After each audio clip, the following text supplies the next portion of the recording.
ایسے کئی لمحات آئے۔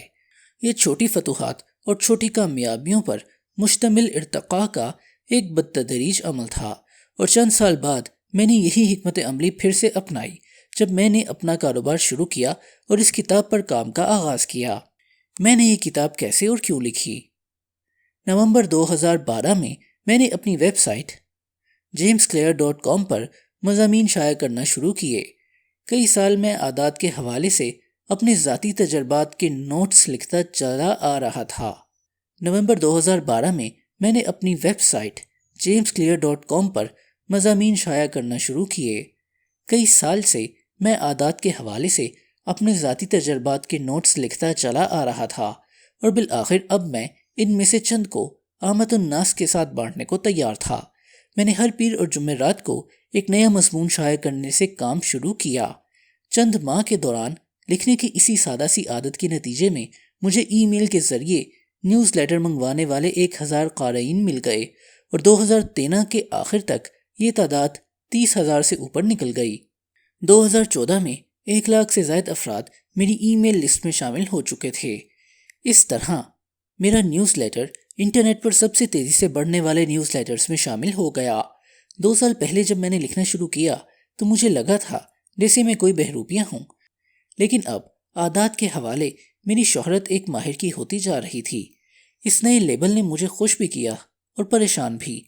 میں نے کبھی خود کو اس موضوع کا ماہر نہیں سمجھا تھا، بلکہ میں خود کو ایک ایسا شخص سمجھتا تھا جو اپنے قارئین کے ساتھ ساتھ خود بھی تجربات کے عمل سے گزر رہا تھا۔ 2015 میں میرے نیوز لیٹر کے قارئین 2 لاکھ سے زائد ہو گئے، اور میں پینگوئن رینڈم ہاؤس کے ساتھ ایک کتاب لکھنے کے معاہدے پر دستخط کر دیے۔ یہ معاہدہ اسی کتاب کے حوالے سے تھا جو آپ اب پڑھ رہے ہیں۔ میرے قارئین کی تعداد بڑھی تو کاروبار کے مواقع بھی بڑھنے لگے۔ بڑے بڑے اداروں میں مجھے عادات بنانے، رویے تبدیل کرنے اور مسلسل بہتری کی سائنس کے حوالے سے تقریر کرنے کے لیے بلایا جانے لگا۔ میں امریکہ اور یورپ میں منعقد ہونے والی کانفرنسز میں کلیدی خطاب کرنے والے مقرر کی حیثیت سے شرکت کرنے لگا۔ 2016 میں میرے مضامین باقاعدگی سے بڑے جرائد جیسا کہ ٹائم انٹرپرینیور اور فوربس میں شائع ہونے لگے۔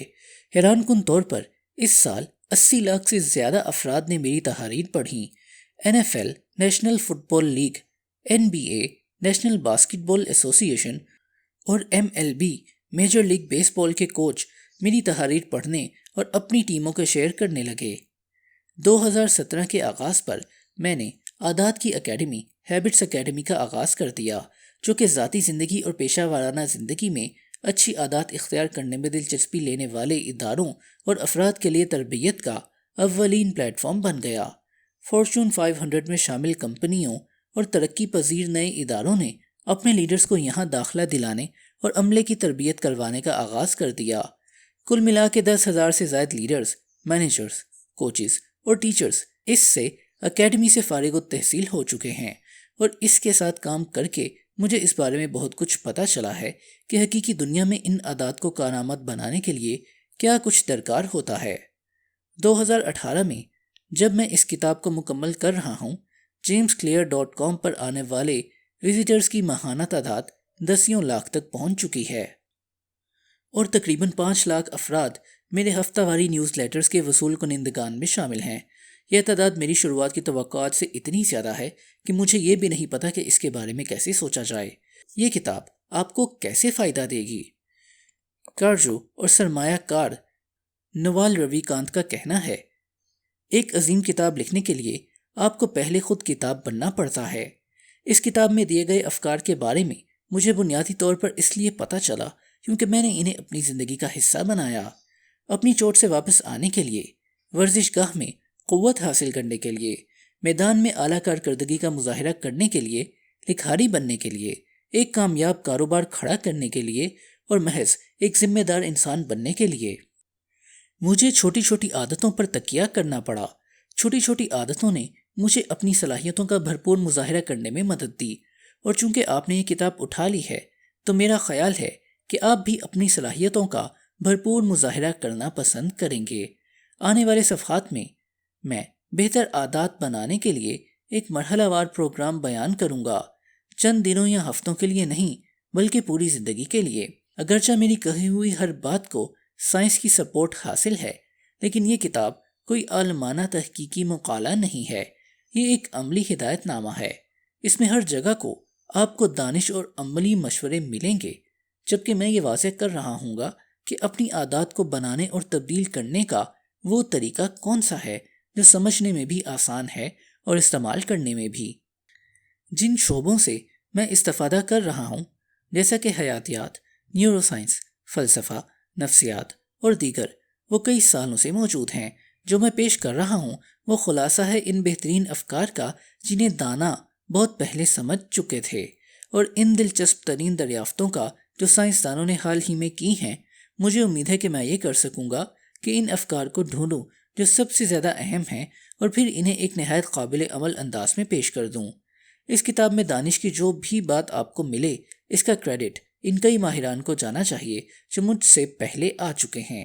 اگر کوئی احمقانہ بات نظر آئے تو اسے میری غلطی سمجھیے گا۔ اس کتاب میں ریڑھ کی ہڈی کی حیثیت 4 مرحلوں پر مشتمل عادات کے ماڈل اعماد طلب، رد عمل اور صلاح کو حاصل ہیں، اور پھر ان 4 قوانین کو جو ان مراحل سے جنم لیتے ہیں اور پھلتے پھولتے ہیں۔ جن قارئین کو نفسیات کی سوجھ بوجھ ہے وہ ان میں سے چند اصلاحات کو سزا و جزا کے ذریعے تربیت کرنے کا طریقہ کار کے حوالے سے پہچان لیں گے۔ یہ طریقہ کار پہلے پہل محرک رد عمل صلاح کے روپ میں 1930 کی دہائی میں بی ایف اسکینر کی طرف سے پیش کیا گیا، اور حالیہ سالوں میں چارلز ڈیوگ کی کتاب عادت کی قوت کے ذریعے سے اسے معمول صلاح کے روپ میں مقبولیت حاصل ہوئی۔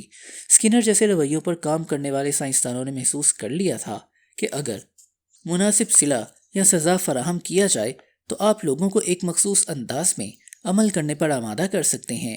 لیکن جہاں اسکینر کے ماڈل نے یہ بتانے کا کام بہت اچھی طرح کیا کہ بیرونی محرکات کیسے ہماری عادات پر اثر انداز ہوتے ہیں، وہاں اس حوالے سے اس میں کچھ نہ تھا کہ ہماری سوچ، احساسات اور عقائد کے ہمارے رویوں پر کس طرح اثر انداز ہوتے ہیں۔